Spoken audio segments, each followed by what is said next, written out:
1. Introduction. Now we come to a key concept which is extremely important for understanding both the religious and the secular outlook of contemporary man. This idea is an extremely complex one, and here we can give only a sketchy outline of the problems involved in this question. Charles Darwin's Origin of Species came out in 1859, was instantly accepted by many people, and soon became very popular. People such as Thomas Henry Huxley and Herbert Spencer in England, together with Ernst Haeckel in Germany, author of The Riddle of the Universe, 1899, and others, popularized the ideas of Darwin and made evolution the very center of their philosophy.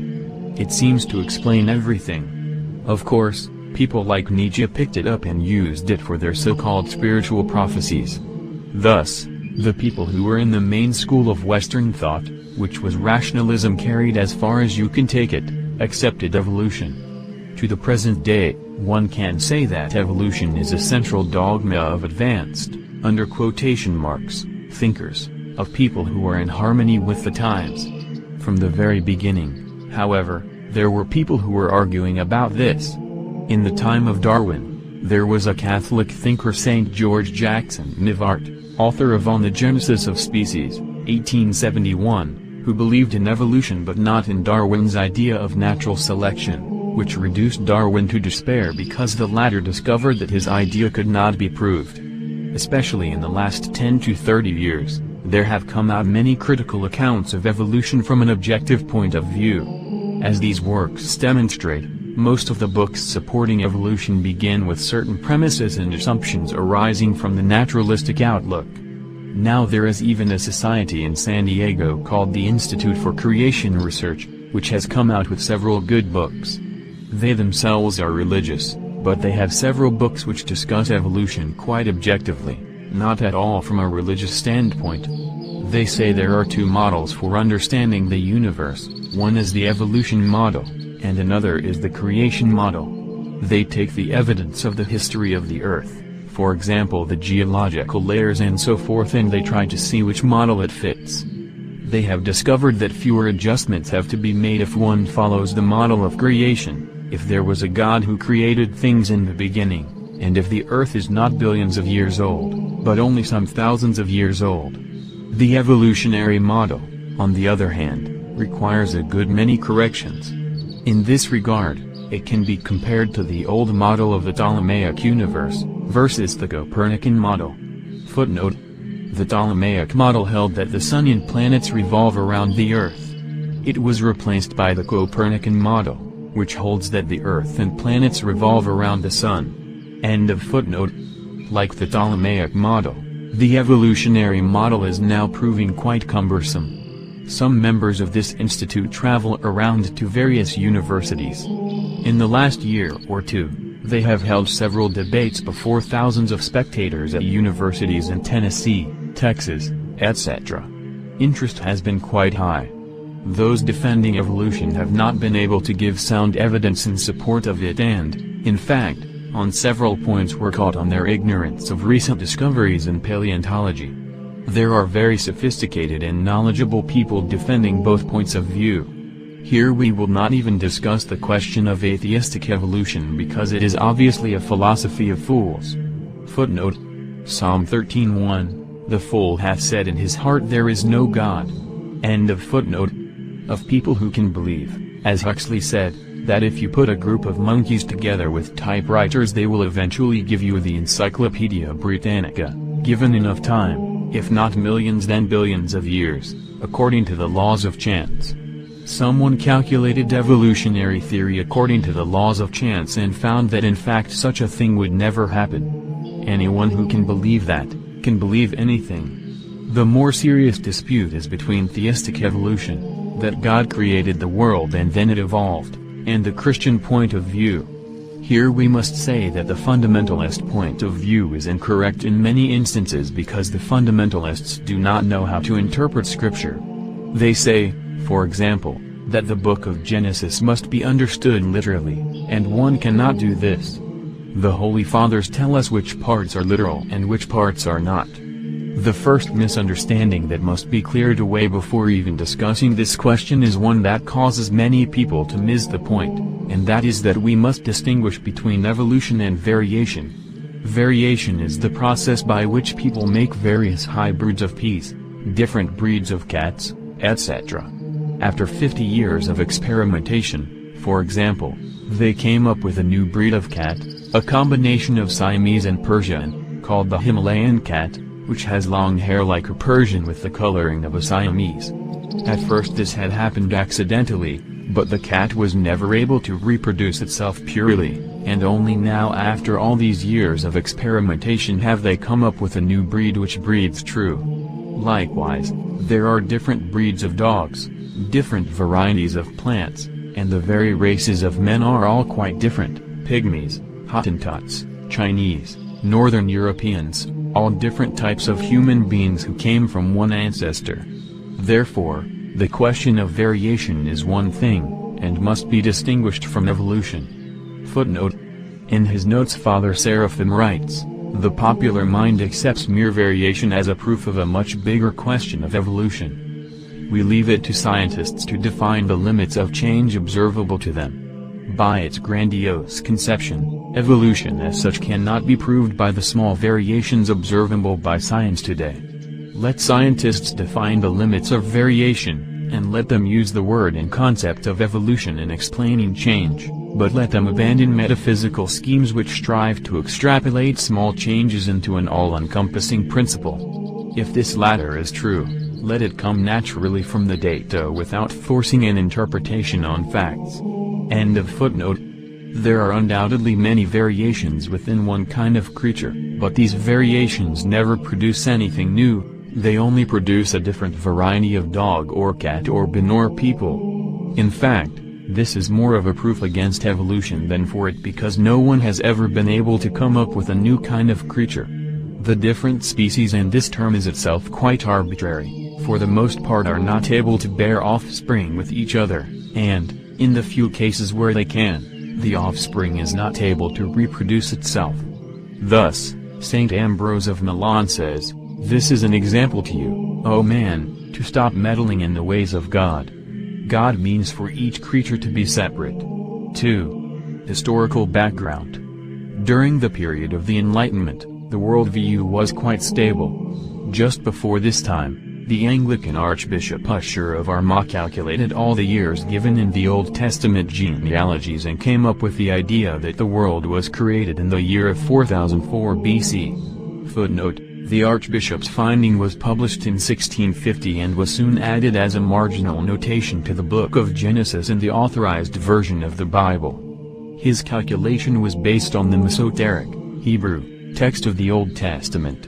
According to the Old Testament chronology in the Septuagint, Greek, text, which is used by Orthodox Christians, the Earth is approximately 1,500 years older than Archbishop Usher's calculation. End of footnote.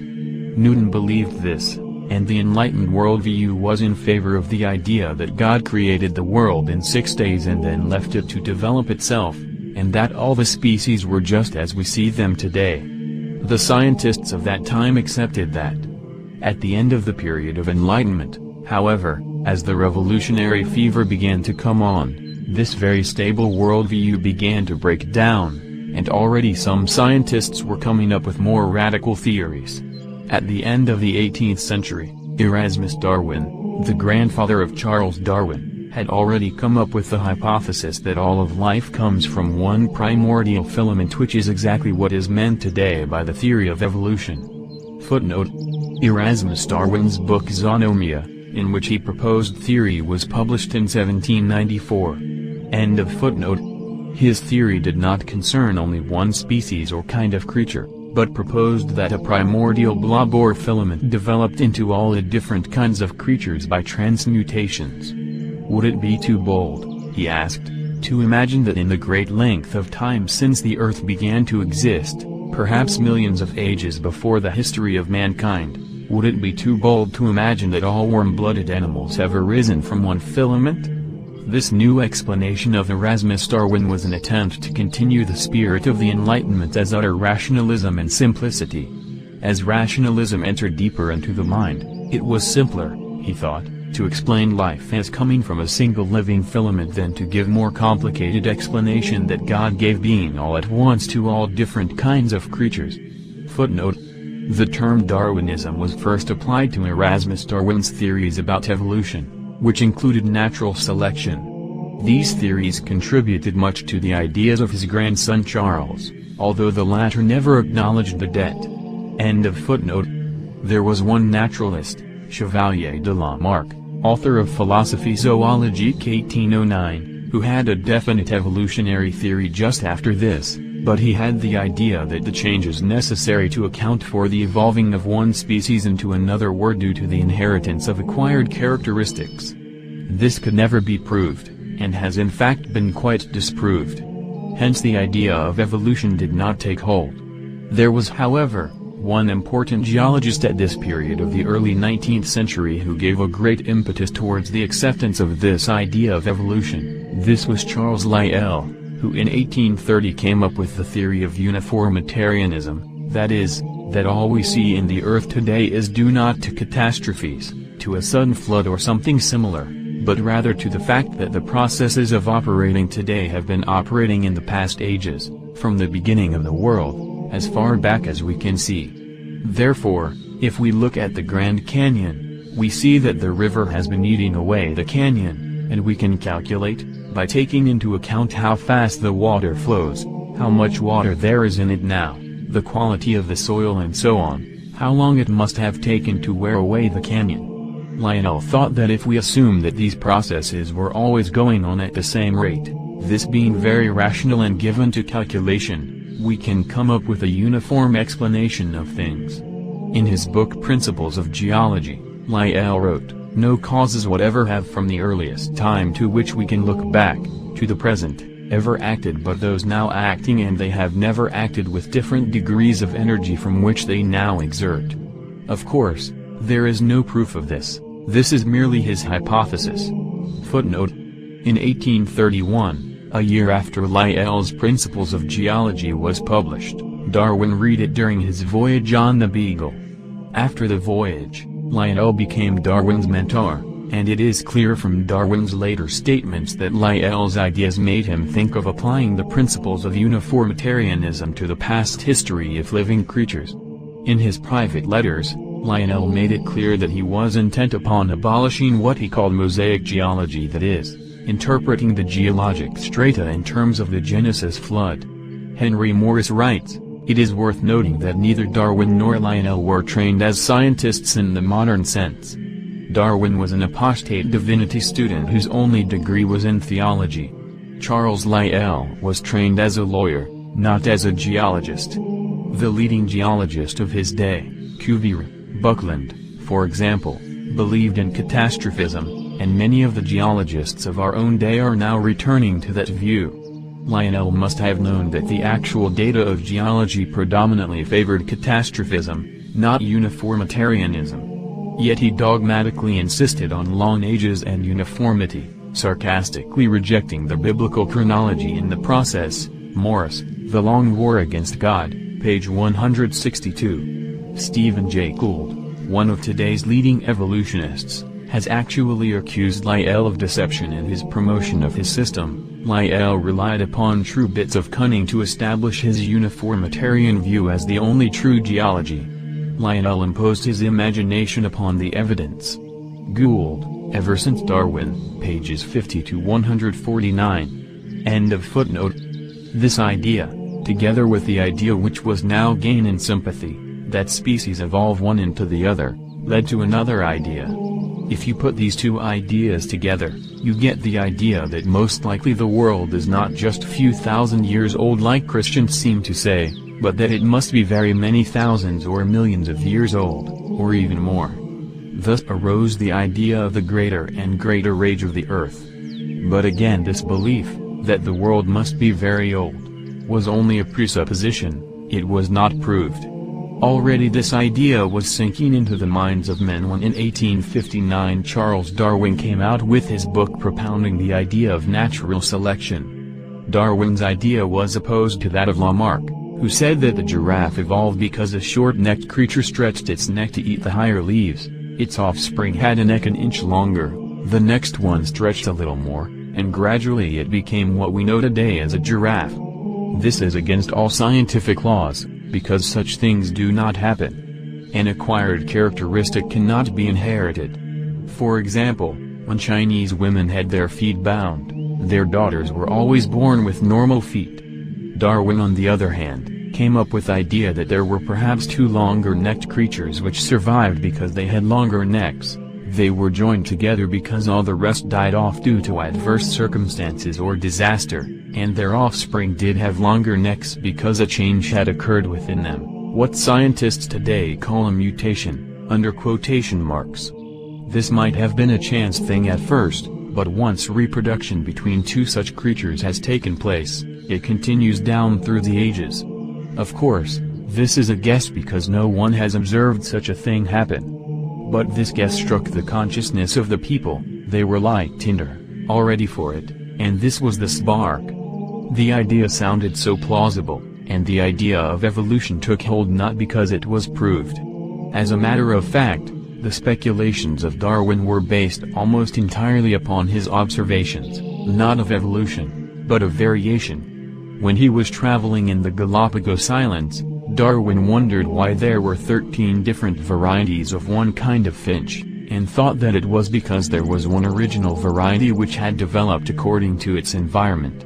This is not evolution but variation. From this, he jumped to the conclusion that if you keep making small changes like that, eventually you will have an absolutely different kind of creature. The problem in trying to prove this scientifically is that no one has ever observed these larger changes. They have only observed changes within a kind. Footnote. This is because, as now been shown through genetic research, the capacity for variation of a particular organism is limited by the inherent variability of that organism's gene pool. In other words, writes Philip E. Johnson, the reason that dogs don't become as big as elephants, is not that we just haven't been breeding them long enough. Dogs do not have the genetic capacity for that degree of change, and they stop getting bigger when the genetic limit is reached. Darwin on Trail, page 18. End of footnote. 3. Proofs, under quotation marks, of evolution. Let us look now at the so-called proofs of evolution to see what they are. We are not going to try to disprove, but just to try to see the quality of the proofs that are used, what it is that seems convincing to people who believe in evolution. 1. There is a standard fixed book of zoology used 20 years ago, General Zoology by Tracy I. Storer, which lists a number of proofs. The first proof in the book is called comparative morphology, that is, a comparison of body structures. Man has arms, birds have wings, fish have flippers. The book has convincing diagrams which make them look very much alike. The birds have claws and we have fingers. The book shows how one might have developed into the other. Footnote. In this illustration on page 215 of General Zoology, a hypothetical intermediate, referred to as such in the caption, is shown between the fin of a fish and the limb of an amphibian. In other words, in the absence of an intermediate species, the author had to invent one. End of footnote. All creatures are shown to have a very similar structure, and the different structures are arranged according to different phyla and genera. Of course, this is not a proof. It is very logical, however, to one who believes in evolution. On the other hand, the scientific creationists say that if you believe that God created universe, he must have had a basic master plan of creation. Therefore, all kinds of creatures would have basic similarities. If you believe that God created all the creatures, these diagrams convince you that, yes, God created them according to a plan. If you believe that one creature evolved into the other, you look at the same diagrams and say, yes, one evolved into the other. But there is no proof either for or against evolution in this. In actual fact, people accept evolution on some other basis and then look at such diagrams, and the diagrams convince them even more. 2. Secondly, there is comparative physiology. The book General Zoology states, The tissue and fluids of organisms show many basic similarities in physiological and chemical properties that parallel morphological features.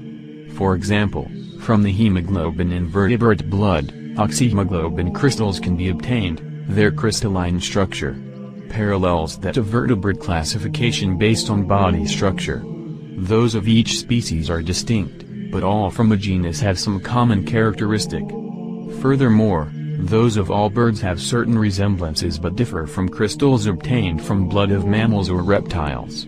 End of citation. We can say the same thing here as we said of morphology. If you believe in creation, you say that God made similar creatures with similar blood, and there is no problem. If you believe in evolution, you say that one evolved into the other. A dating system has been devised from precipitations from blood. Scientists see that the precipitations are similar in each species, that they have something in common with one genus, and that they are quite distinct in different genera, birds and monkeys, for example. From this they make certain calculations and decide how many years apart on the evolutionary scale these different creatures are. As it happens, their calculations throw everything else off. If this is to be accepted, other dating systems have to be changed, so it is still controversial. It actually proves nothing, because you can accept it as a proof either of evolution or of God's creation. 3. There is a third argument called comparative embryology. Textbooks like general zoology used to have pictures that show embryonic fish, salamander, turtle, chicken, pig, man, etc., demonstrating that they all look very much alike and saying that they gradually develop differently. You can see that man has so-called gill slits in the embryo. Therefore, this is supposed to be a remembrance of his ancestry. Footnote. That is, a so-called proof that man evolved from aquatic animals with gills. End of footnote. Ernst Kuhl, in his theory of recapitulation and biogenetic law, stated that an individual organism in its development, ontogeny, tends to recapitulate the stages passed through by its ancestors, phylogeny. Today this theory is no longer accepted by evolutionists. Scientists have found that the gill slits are not gill slits at all, but are just preparing for what is to be developed in the neck of the human being. So this proof has been pretty well discarded. Again, they used the argument that similarity means proof, which in fact it does not.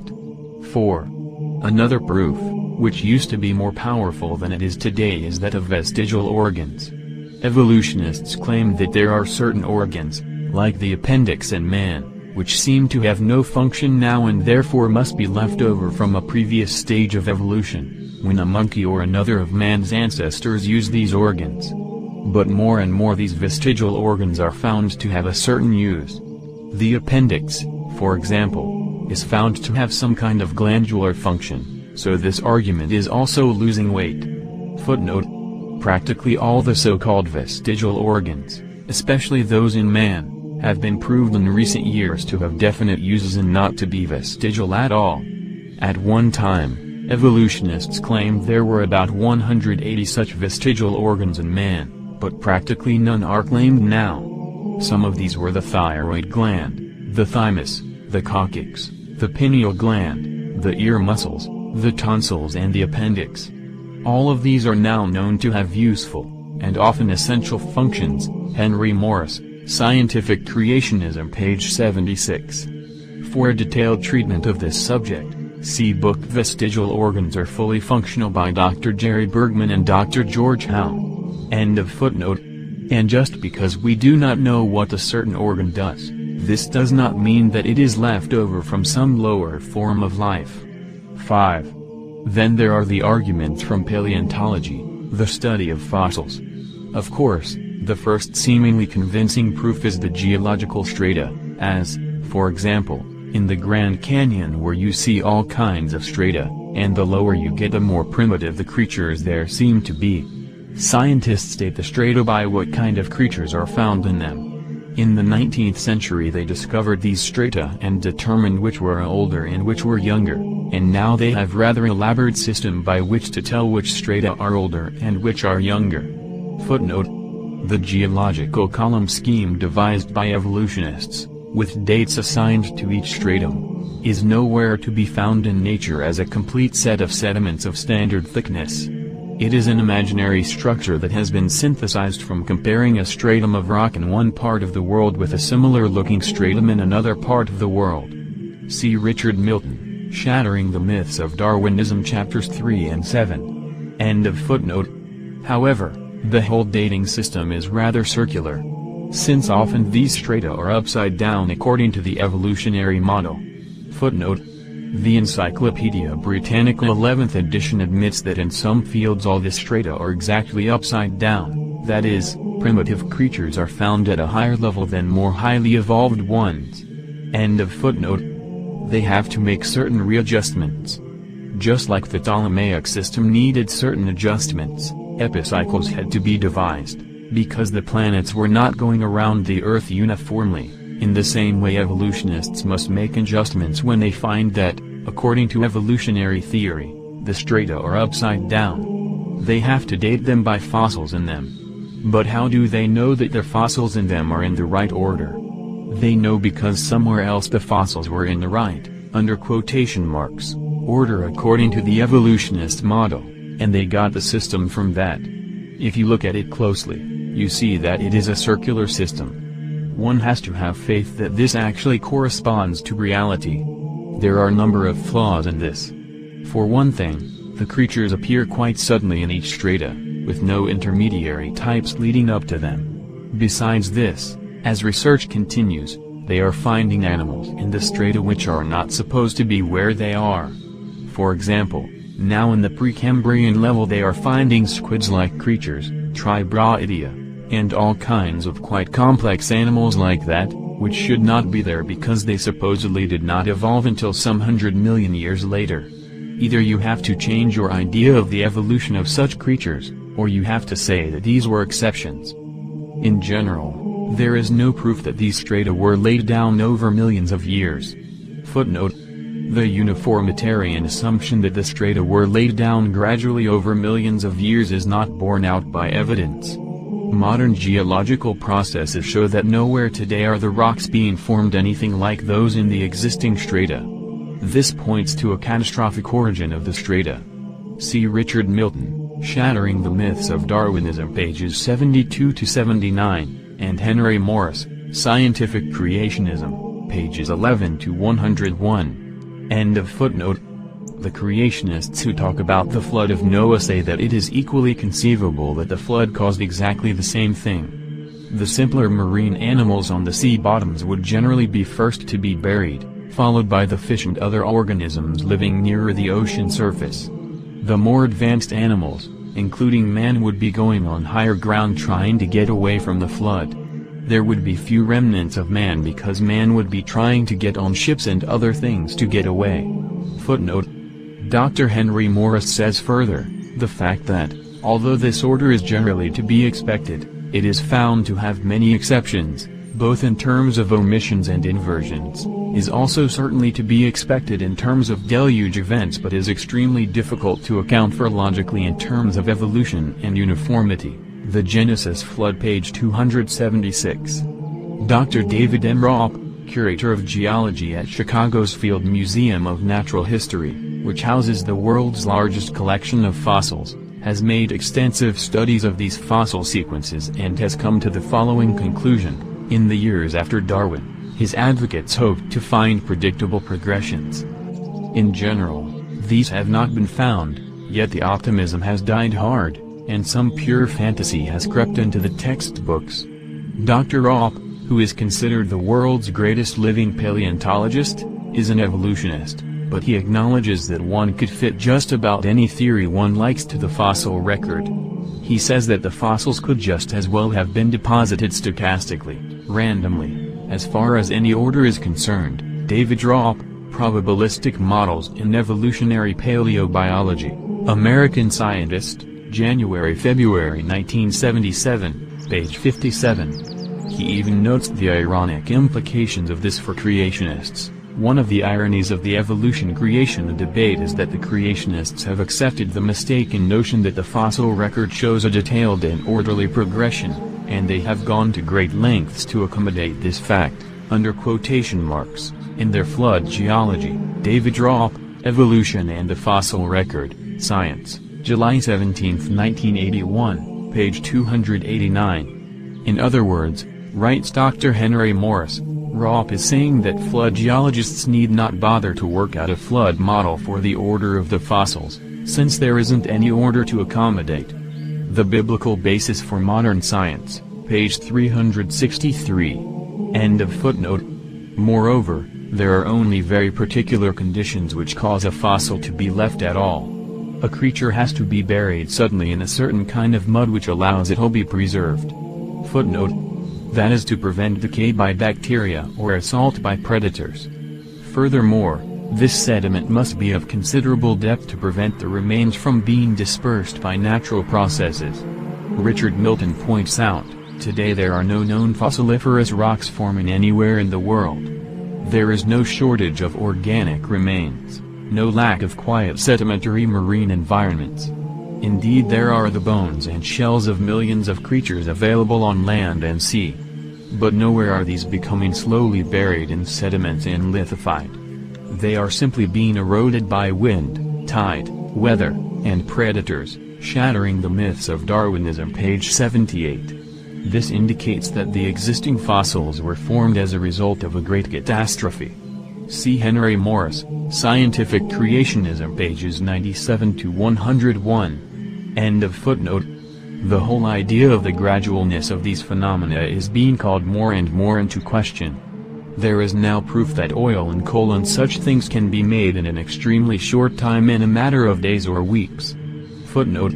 See John D. Morris, The Young Earth, pages 3 to 102. End of footnote. The formation of fossils itself is very much in favor of some catastrophe.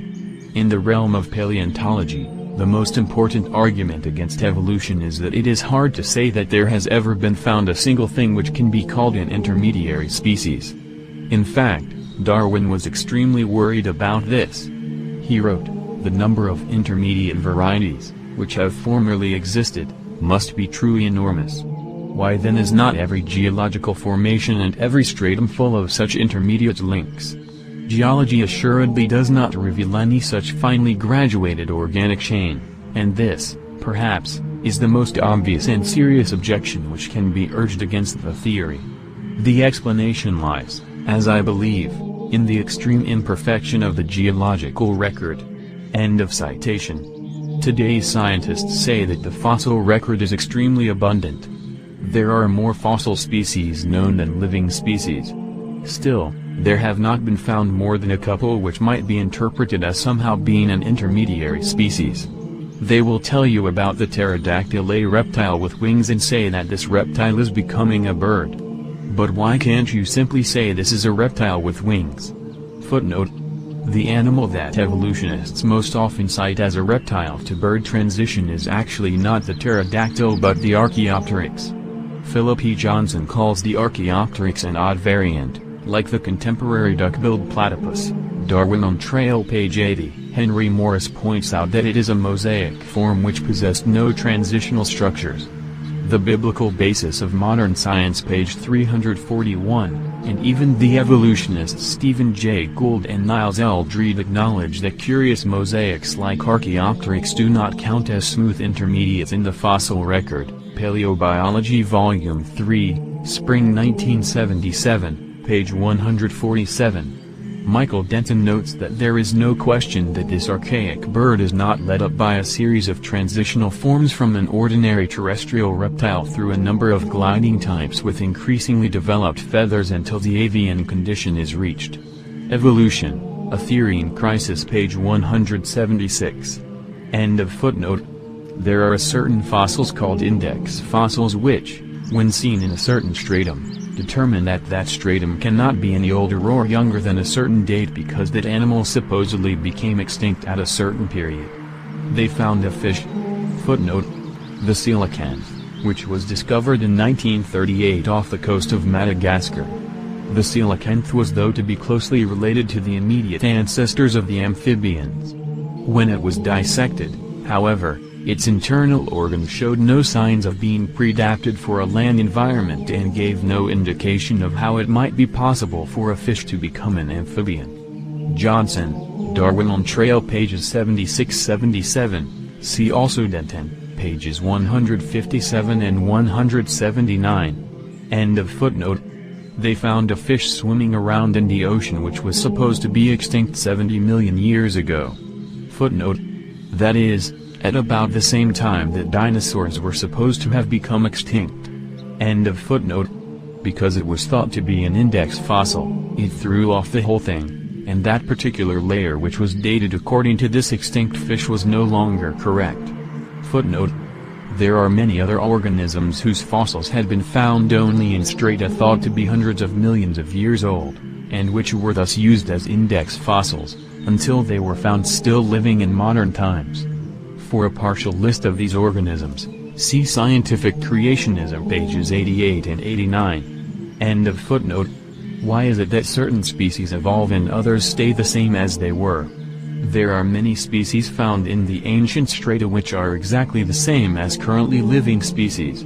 Evolutionists have ideas that some are reprobate species that do not go anywhere for some reason, and others are more progressive species since they have the energy to go forward. But that is faith, not proof. The fossil species which have been preserved are just as distinct from each other as are living species. 6. There are the obvious, under quotation marks, family proofs of evolution. In most textbooks of evolution, there are artistic renderings tracing the evolution of the horse and the elephant. There is a great deal of subjectivity involved in this, just as when artists make the Neanderthal man look bent over to resemble an ape. This is not scientific proof but imagination based on one's philosophical idea. There is quite a bit of evidence in the fossil record which is either against evolution or shows that there is no proof one way or the other, and there are some things which are quite remarkable and are unable to be explained by evolution. The few clear, under quotation marks, lines of descent, the horse, the pig, etc., involve either variation within a type, as, evidently, the different sizes of horses, or else, when it involves apparently different kinds of creatures, merely assumes, but cannot prove, that one creature is related to another by direct descent. Footnote. A recent article in World Magazine, July 17, 1999, had noted concerning probably the best known of these alleged lines of descent, the Field Museum of Chicago is the source of that oft-reprinted exhibit purportedly showing the evolution of the horse. Little skeletons are followed by slightly larger and ever more equine skeletons, smoothly mutating until we have the modern-day horse. On the face of it, this seems to provide a vivid visual proof of evolution, with no missing links from the tiny ferret-like creature to the magnificent stallion, and it has been used as such in countless science textbooks. It turns out, though, that the animals whose skeletons are so arranged have nothing to do with each other. They represent different species, different branches, and overlapping times, as even evolutionists, called on the matter by critics of Darwinism, have been forced to admit. The Field Museum, to its credit, has pulled the showcase, substituting a photo of the old exhibit, along with an account of the controversy. Jean Edward Veith, admitting its mistakes. On the supposed lines of descent, see also Denton pages 182 to 86,191. And Milton pages 102-5. End of footnote. If evolution is true, these lines of descent may be plausible, but in no way do they constitute proof for evolution. 7. The final so-called proof of evolution is mutations. As a matter of fact, the serious scientist will tell you that all the rest is not really proof, but the one proof is mutations. There are some evolutionists, such as Theodosius Dobzhansky, who say, I have proved evolution because I have made a new species in the laboratory. After 30 years of working on fruit flies, which multiply very quickly, you can get the generational equivalent of several 100,000 years of human life in few decades. Dobzhansky experimented by irradiating fruit flies and finally came up with two which had changes, and which no longer interbred with the other kind of fruit or fly. This is his definition of species, that they do not interbreed. Therefore, he said, I have evolved a new species. In the first place, this was done under extremely artificial conditions, with radioactive waves from outer space in order to justify it. Secondly, it is still a fruit fly and is basically no different from any other fruit fly. It is simply another variety. So he has actually proved nothing. Footnote: Philip E. Johnson notes that an experimenter can greatly increase or decrease the number of bristles in a fruit fly, or greatly reduce the wing size, etc. But the fruit flies are still fruit flies, usually maladapted ones. Some accounts credit the fruit fly experiments with producing new species, in the sense of populations which do not interbreed with each other. Others dispute that the species border has in reality been crossed. Apparently the question turns on how narrowly or broadly one defines a species, especially with the respect to populations that are inhibited from interbreeding but not totally incapable of it. I am not interested in pursuing the question, because what is at issue here is the capacity to create new organs and organisms by this method, not the capacity to produce separated breeding populations. In any case, there is no reason to believe that the kind of selection used in the fruit fly experiments has anything to do with how fruit flies developed in first place. Darwin on Trail, page 175.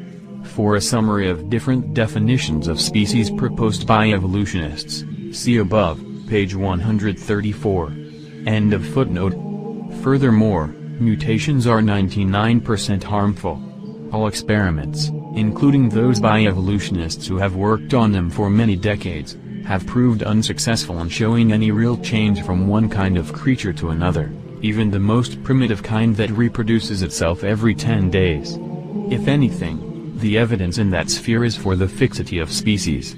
Footnote: As genetics expert Dr. Lee Spedner has observed, if random mutations could account for the evolution of life, then they must have added a lot of information to the genome from the time of the first putative organism until the appearance of all present life.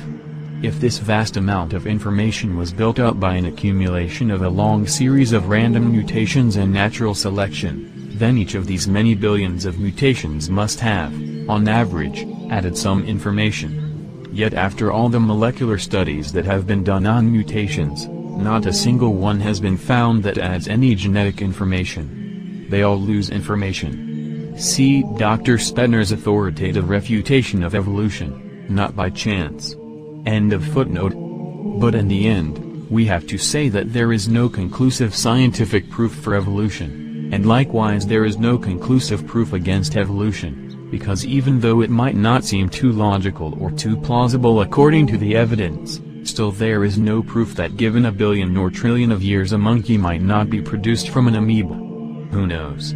If you don't consider for a moment what the Holy Fathers say, you might think that perhaps it's true, especially if there is a God. If you think it happened by chance, you have no argument at all. Footnote: Insane by chance, Father Seraphim means without design or without an intelligent designer. According to the neo-Darwinian modern synthetic theory of evolution, the fundamental mechanism of evolution is chance mutation, acting together with natural selection. End of footnote. To believe it happened by chance requires much more faith than to believe in God. In any case, the evidence we have just examined will make sense to you according to what your philosophy is. The creationist philosophy requires less adjustment of the evidence, and so it is more in accordance with the simplistic presuppositions of modern science. 8.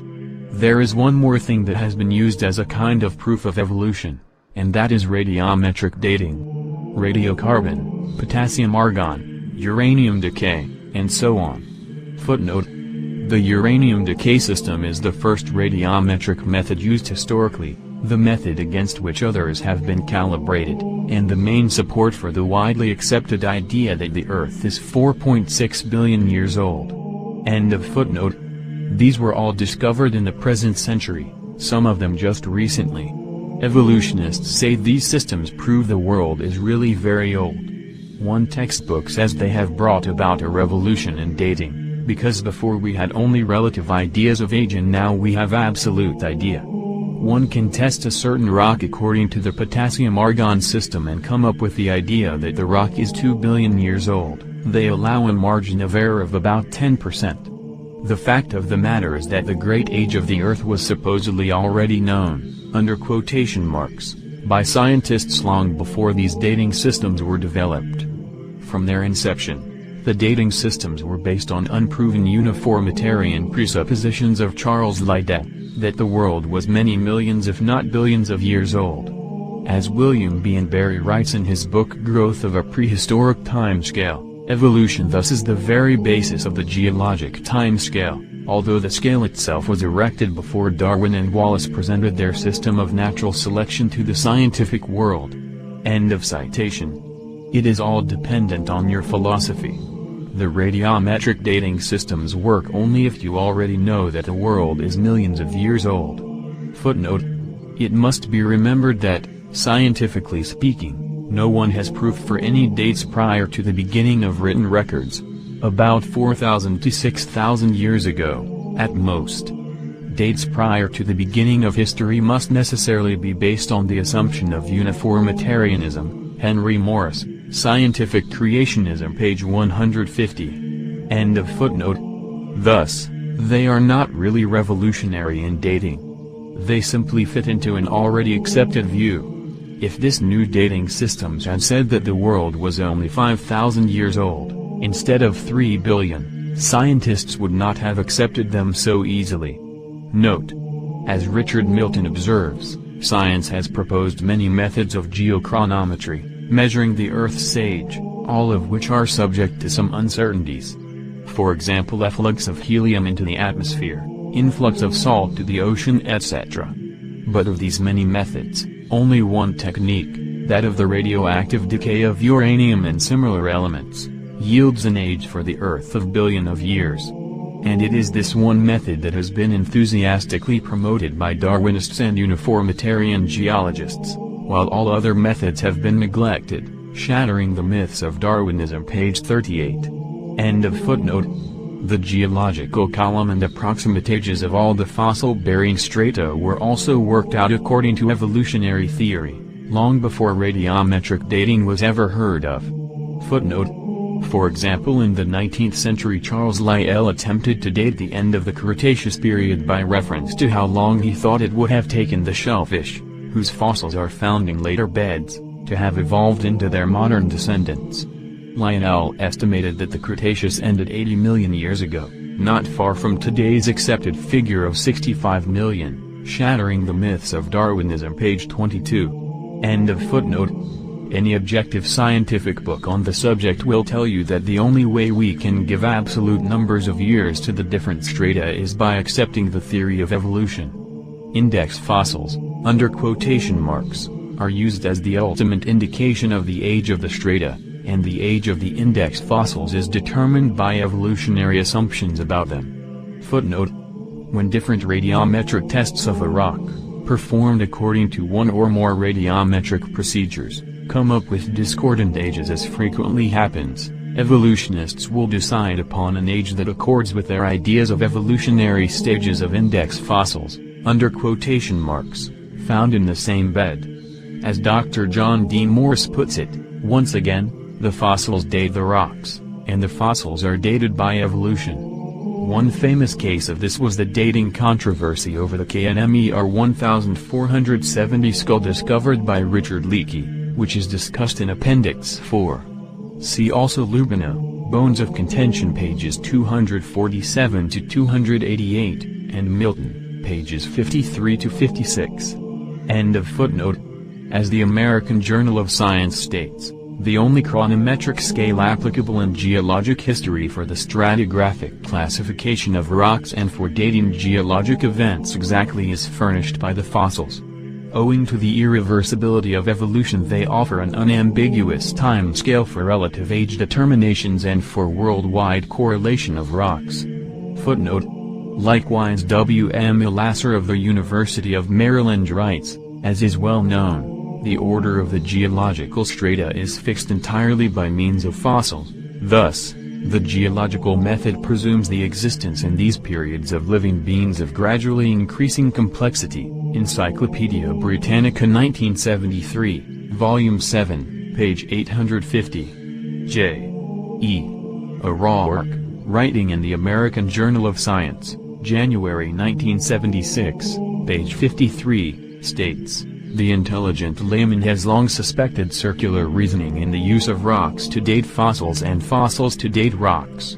The geologist has never bothered to think of a good reply, feeling that explanations are not worth the trouble as long as the work brings results. This is supposed to be hard-headed pragmatism." End of footnote. Therefore, it's another circular argument. The theory of evolution is not proved by the millions of years, under quotation marks, because the millions of years rely upon the theory of evolution. If evolution is not true, there is no need for the millions of years. Secondly, there are certain basic assumptions which the radiometric dating systems must make. The systems, which trace the decay rate of radioactive minerals to daughter components, require, 1. That there is absolute uniformity, that the decay rate has always been the same for as long as the process has been going on. 2. That there has been no contamination from outside sources, which they admit does happen. 3. That the thing being dated has been isolated, buried somewhere, and no organic matter has been touching it from outside, and finally, 4. That there was none of the daughter component in the first place, but only the parent component. All these things are assumptions. They are not proved. The evolutionist William B. N. Barry writes of the unproven uniformitarian assumptions on which radiometric dating systems, and indeed all aspects of evolutionist geology and paleontology, rely. All phenomena that are related to the past history of the Earth are dependent upon the principle of uniformity in the nature's processes through time for their interpretation.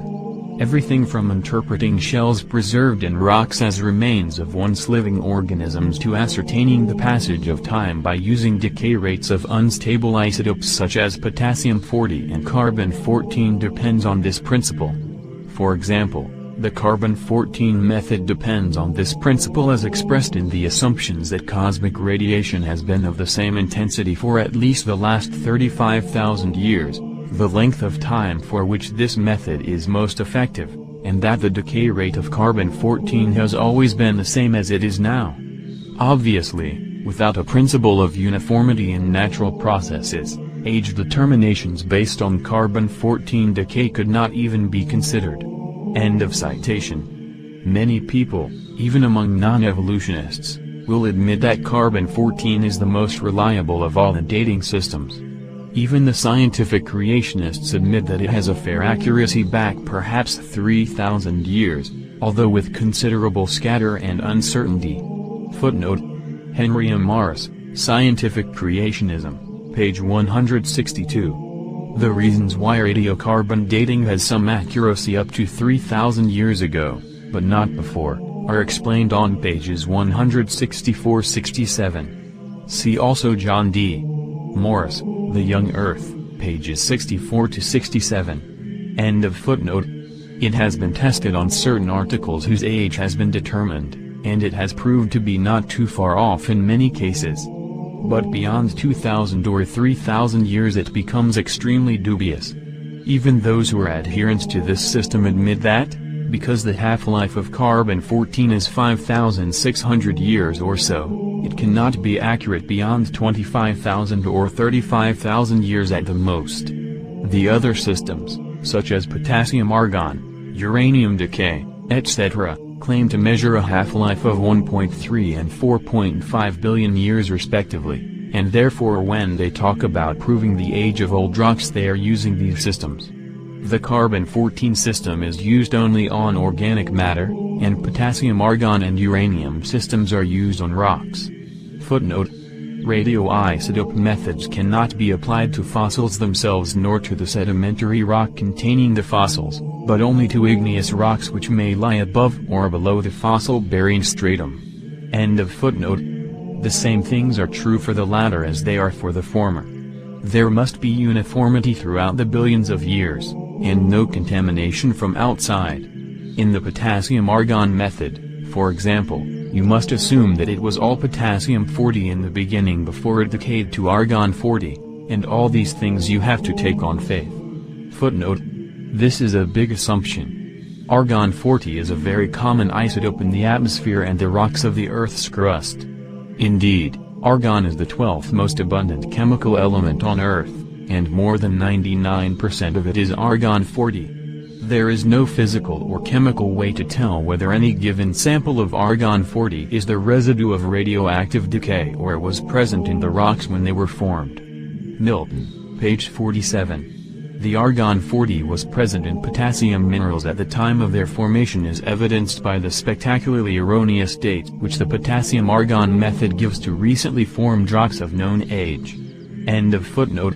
If you try to measure anything recent, say only a million years ago, and try to measure a millimeter with a yardstick, it is not very accurate even assuming it is valid. There have been numerous cases when they have applied this system to new rocks and have come up with ages of millions or billion years. Footnote. For example, the Hawaiian Institute of Geophysics used the potassium-argon method to date volcanic rocks near Hualalai, Hawaii and got ages of up to 3 billion years, when the rocks are known to have been formed in a modern eruption in 1801. Similar rocks formed less than 200 years ago from an active volcano Kailea were found to give potassium-argon ages of up to 22 million years. 50-year-old lava flows at Mount Ngauruhoe, New Zealand, produced model ages as high as 3.5 million years. See Milton, pages 38 and 47 to 48. End of footnote. Therefore, the whole thing is very shaky. It requires that those billions of years exist in the first place. Footnote. Dr. John D.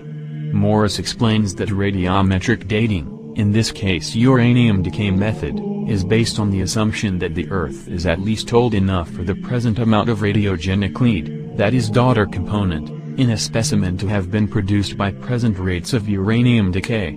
If we knew that the Earth was old, the possibility exists that radioisotope dating could help to determine exactly how old, but it is useless in testing between old Earth and young Earth. It assumes the old Earth. John D. Morris, The Young Earth, page 57. End of footnote. There are other kinds of tests which have been used at various times as, for example, the rate at which sodium and various chemicals are discharged into the ocean. You measure the amount of the elements there are now in the ocean, measure approximately how much of it goes into the sea every year, and from that you come up with a guess of how old the ocean must be, and probably the ocean is as old as the world. They did this with sodium and discovered the world was 100 million years old. But it was found that you get different answers depending on which element you use. Lead gives an age of 2,000 years, others give 8,000 years, some 100 years, some 50 million. There is absolutely no uniformity. There are other tests.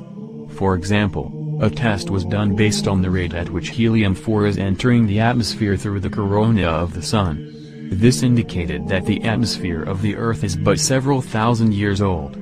Therefore, these tests are very unsure, and some of them make it very dubious that the world could be anything like 5 billion years old. When you come down to it, it depends what your faith is. Some scientists think the Earth is very old because evolution is unthinkable unless the Earth is very old. If you believe in evolution, you must believe the Earth is very old, since it is obvious that evolution does not work on a short time scale. But as far as scientific proof goes, there is none whatsoever that the Earth is 5 billion years old, or 7,500 years old. It could be either. It depends on what kind of suppositions you start with.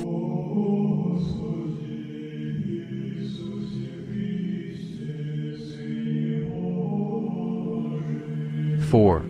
The theory of evolution is understandable philosophically. So evolution is not, in fact, a scientific problem. It is a philosophical question. We have to realize that the theory of evolution is acceptable to certain scientists, philosophers and other people because they have been prepared for it. Let us look now at its philosophical antecedents in the apostasy of Western society from traditional Christianity. Footnote.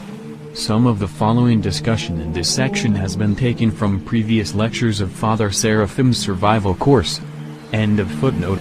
As we have seen, the idea of evolution arose at the end of the 18th century, which was the end of Enlightenment and the beginning of the Revolutionary Age, our own age. The Enlightenment was characterized by a stable worldview. We will discuss later why this was so. One of the classical works on the Enlightenment, The European Mind by Paul Hazard, states, in this period, a moral clash took place in Europe. The interval between the Renaissance, of which it is a lineal descendant, and the French Revolution, for which it was forging the weapons, constitutes an epoch which yields to none in historical importance. End of citation. The Enlightenment was the classical age of modern Europe. This period between the Renaissance and modern times was the first real attempt to make a harmonious synthesis of the new forces let loose by the Middle Ages, Renaissance and Reformation, without losing the spiritual base of Christianity. Footnote: Father Seraphim showed in a previous lecture that, after the schism of the Western Church from the Orthodox Church, the Western tendency toward rationalism went unchecked. This was seen almost immediately after the schism with the rise of scholasticism, in which reason was exalted above faith and tradition. End of footnote. This aspect of the new classical age, this new harmony, was the dominance of the scientific worldview, which took the form of the world machine of Isaac Newton. Footnote: Sir Isaac Newton, 1642–1727, was a theist who believed in Jesus Christ, but was racked with anxieties about the rationality of Christianity. Like other Enlightenment thinkers such as Thomas Jefferson, he committed himself to saving Christianity by rewriting the Bible and purging it of what he called the corruptions, that is, the miraculous events. He rejected the doctrine of the Trinity. Cf. Ian T. Taylor, In the Minds of Men, pages 342–43. End of footnote. The Age of Newton, the early Enlightenment, was a time when science and rational religion seemed to agree that all was right with the world, and the arts flourished in a way in which they were never again to flourish in the West. Before this time, the West had known several centuries of intellectual ferment and even chaos as the medieval Roman Catholic synthesis collapsed and new forces made themselves felt, leading to heated disputes and bloody warfare. The religious wars for all practical purposes ended with the close of the 30 Years' War in 1648, which devastated Germany. Protestantism had rebelled against the complexity and corruption in Catholicism. There was a renaissance in ancient pagan thought and art.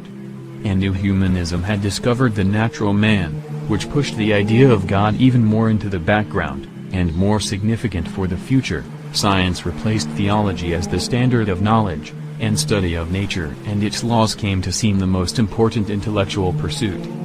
By the 17th and early 18th centuries, however, a certain equilibrium and harmony were reached in Western thought. Christianity was not, after all, overthrown by the new ideas, but rather adapted itself to the new spirit, and the difficulties and contradictions of modern naturalistic and rationalistic ideas had not yet made themselves felt. Particularly in the most enlightened part of Western Europe, England, France and Germany, it almost seemed that a golden age had come, especially in contrast with the religious wars which had ravaged these countries up to the middle of the 17th century. The enlightened man believed in God whose existence could be rationally demonstrated, was tolerant of the beliefs of others, and was convinced that everything in the world could be explained by modern science whose latest advances he eagerly followed. The world seemed to be a vast machine in perpetual motion whose every movement could be described mathematically. It was one great harmonious universe, ordered as a uniform mathematical system. The classical work expressing these ideas, Newton's Principia Mathematica, was greeted with universal acclaim when it appeared in 1687, showing that the educated world at that time was thoroughly ripe for this new gospel. In the new synthesis of the Enlightenment, nature replaced God as the central idea, even though God was not thrown until the very end of this period. This age of the Newtonian system was also the age of the religion of reason. Religion was now subjected to the same standard as was science, to the study of the outward world, that is, the standard of reason. Thus continued the process which had begun with scholasticism soon after the schism, when reason was placed above faith and tradition. The Enlightenment was the time when men dreamed of a religion of reasonableness. In terms of religion, Deism was perhaps the most typical movement of the 18th century. The idea of deism is that God exists, but he's quite irrelevant, that is, he creates the world and steps back. Newton himself believed that he could not calculate quite everything correctly, as far in since the paths of comets. He had the idea that the universe was like a great watch which God made and then stepped back, and that once in a while he had to step in and correct it, wind it up again. But later astronomers said that no, this is not true.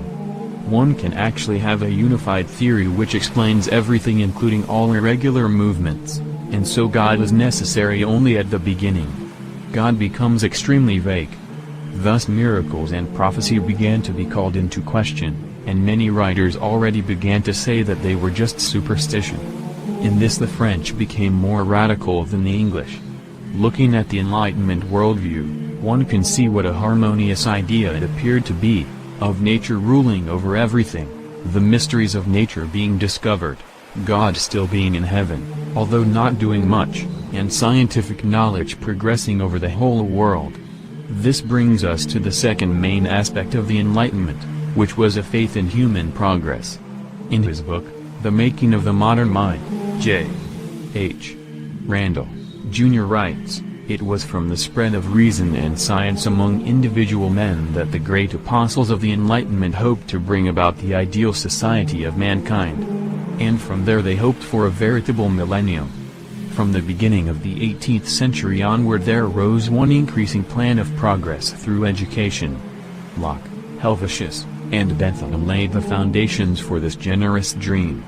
All men, of whatever school, save only those who clung to the Christian doctrine of original sin, believed with all their ardent natures in the perfectibility of the human race.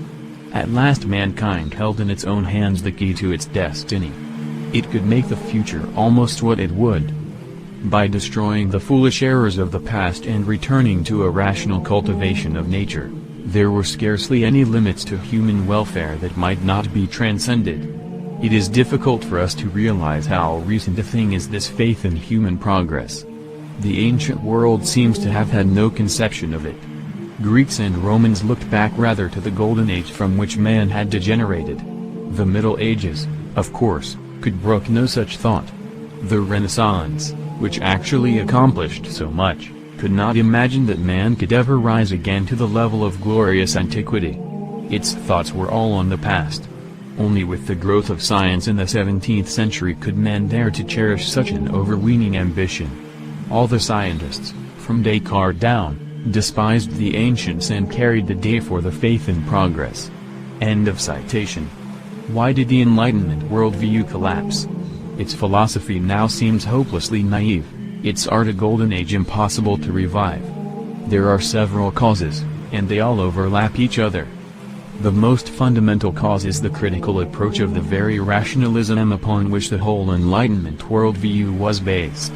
The Holy Fathers say that human reason has been corrupted since the fall of man. Therefore it must be submitted to faith and revelation and thus raised up to a higher level. Once reason is exalted above faith and tradition, its critical approach produces its own destruction. The faith in human reason that first produced scholasticism then produced the Reformation, because reason criticized religion itself. The Reformation was a criticism of medieval Catholicism, and then a criticism of Protestantism produced the atheist agnostic philosophers of the 19th century. Finally, the critical approach of reason produced the actual suicide of reason. Once one trusts reason as the standard of truth, one must follow it all the way on its destructive course. One has no argument against it.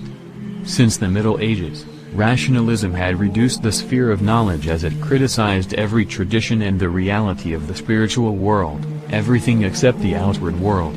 With the English philosopher David Hume in the latter part of the Enlightenment century, autonomous reason finally went as far as it could go. It destroyed all certain knowledge, even of the outward world. Hume said we cannot know absolute truth through our reason. We can only know what we experience. He wrote, "Reason is a subjective faculty which has no necessary relation with the facts we seek to know. It is limited to tracing the relations of our ideas, which themselves are already twice removed from reality. and our senses are equally subjective, for they can never know the thing in itself, but only an image of it which has in it no element of necessity and certainty. The contrary of every matter of fact is still possible. End of citation. This, in fact, is a very deep thing in our modern thinkers of the last 200 years. This despair at never being able to know anything, which dissolves the very fabric of life. Believe in rationalistic philosophy and start thinking things through, and you come against Hume and other thinkers like him, and suddenly the whole world dissolves. This, with just this one writer on the philosophy of the Enlightenment has the following thing to say about Hume: to read Hume's dialogues after having read with sympathetic understanding the earnest deists and optimistic philosophers of the early part of the 18th century, is to experience a slight chill, a feeling of apprehension. It is as if at the high noon of the Enlightenment, at the hour of the siesta when everything seems to be quiet and secure all about, one was suddenly aware of the short, sharp slipping of the foundations, a faint far-off tremor running under the solid ground of common sense. End of citation. This, of course, later produced the great earthquakes of our own times. The experimental ideal in science had a function similar to that of reason in destroying the stability of the Enlightenment worldview. Being itself based in rationalism, this ideal is never satisfied. It never stops, but always waits to test its conclusions and come to new ones. That is why scientific ideas are constantly changing, and why the scientific synthesis at the time of Newton was overthrown. Finally, the idea of progress helped to dissolve the old synthesis. In the Renaissance, as we have seen, the ancients were looked at as the true standard. It was thought that, if only we could get back to them and away from Middle Ages and superstition, we would be fine. Then when the sciences became dominant mode of thought, the scientific worldview arose. People began to see that anyone living today has more scientific knowledge than anyone living in antiquity. Now science for the first time has moved forward dramatically with its experiments, etc. The very idea of progress, that the present is building upon the past, that the future generations will improve upon us, and that man will go constantly ahead. This obviously obliterates the idea that there is one constant standard. Just as in Hume's subjectivism, everything becomes relative. One's existing standard is left to the fate of the future people who are going to improve upon it. After a while, people begin to realize that this is a philosophy of constant change, constant movement. It senses there is no peace, no security. By the end of the 18th century this idea of progress had given birth to the evolutionary worldview, which was quite different from the stable worldview of Newton, and which rose to the fore in the 19th century. And so the 18th century began with great optimism, but most people did not realize that by the end of the century the most advanced philosophers would destroy any possibility of any real knowledge of the external world and any constant standard of truth.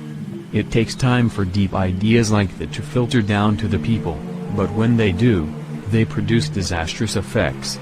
These disastrous effects were seen in the French Revolution of 1789, which was the revolutionary application of rationalistic ideas to the changing of society and the whole outward order of life.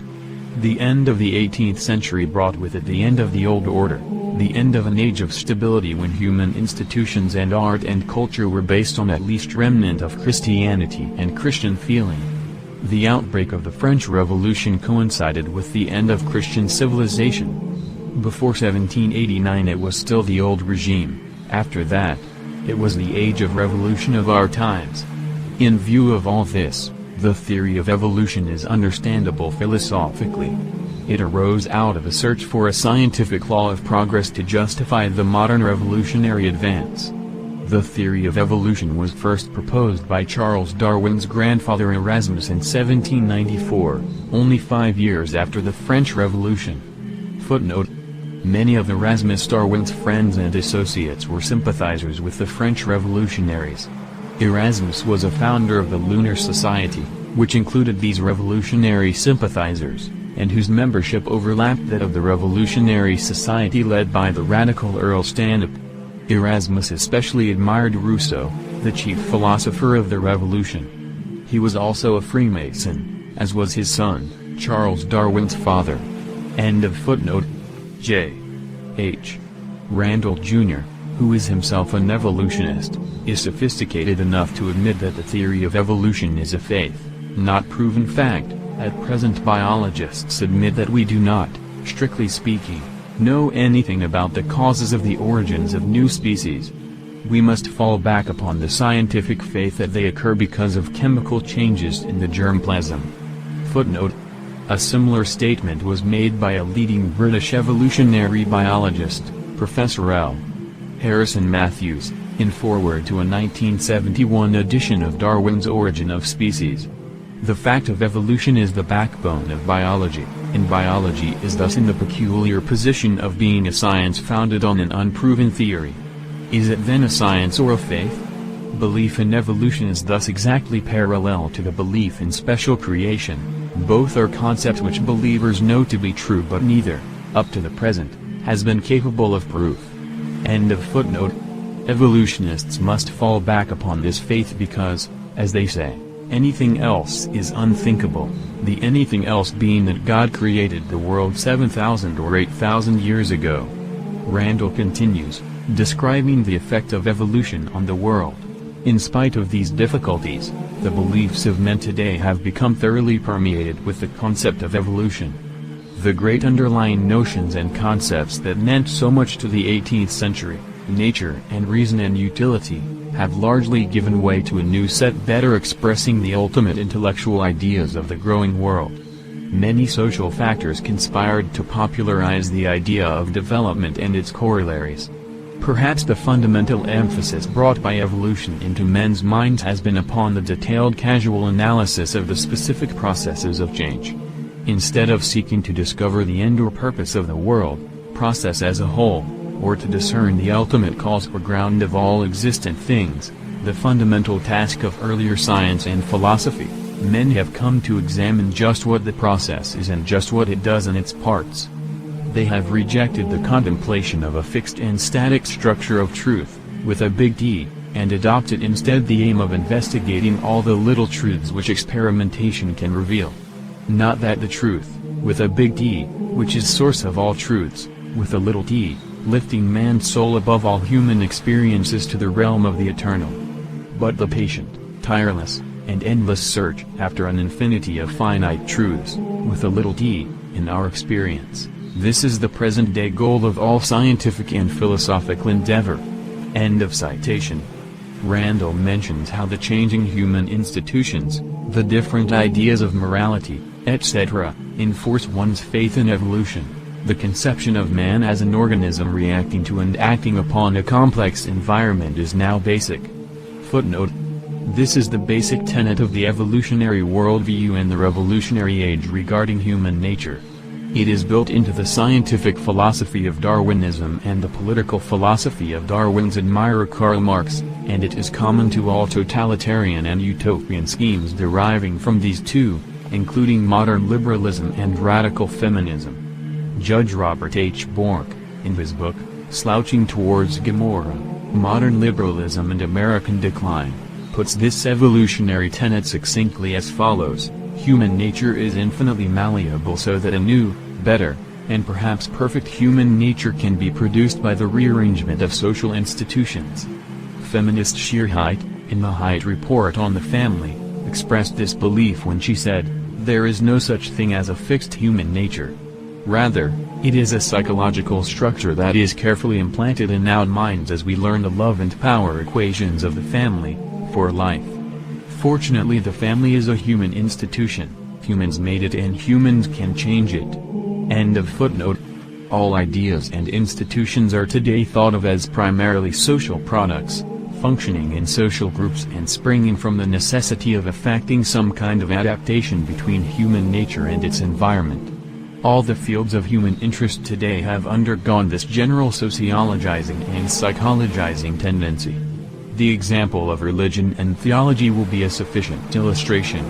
Whereas the 18th century thought of religion and theology as a deductive and demonstrative set of propositions, men now consider religion as primarily social product, a way of life springing from the social organization of men's religious experiences, and theology as a rationalization of certain fundamental feelings and experiences of human nature.